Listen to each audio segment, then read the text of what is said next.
The best advice to a small business owner, or for that matter, to a large business owner, is never stop thinking about how to delight your customer.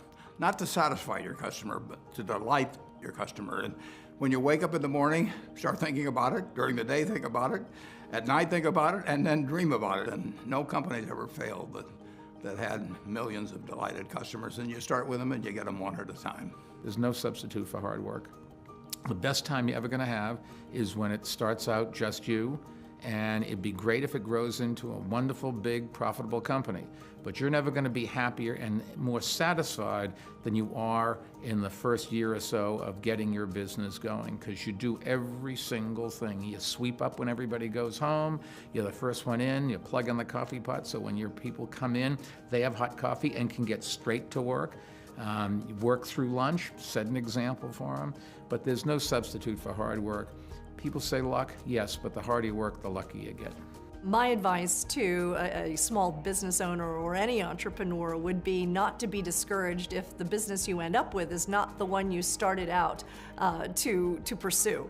Because so often you encounter difficulties, you encounter failures, and the important piece is to learn from each of those very quickly and to pivot and to move on to the idea that works. Of course, you have to be close to your products, close to your customers, and think about them. That's the most important, but don't forget to think about your business, what your plans are, what you want to do next, how to take your business to the next level. Again, think about being in your business, but think about your business as well. My best advice is to really work hard to clarify what your purpose is and be able to articulate that, be able to communicate it in a simple sentence. And the reason that's important is as you bring people into your company, I think the most important question you ask them is, why are you here? Why do you want to join this company?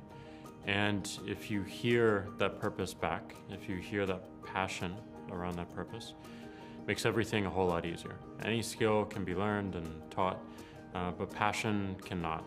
Being an entrepreneur can be a roller coaster ride at times. You will have great days, you will have not so great days. You may even from time to time have an awful day.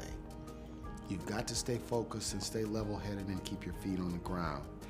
Companies that do well at some level, even though it may not be written down on a piece of paper, need to have kind of a clear strategy of why they're different, why they're adding value, why they're producing something special that customers need and that they're not getting now. So I think if there's a clear sense of strategy and you can get all the people aligned around that, then you get a lot more power than if you're just scrambling and working harder and harder and without that clear direction. So that's my one piece of advice.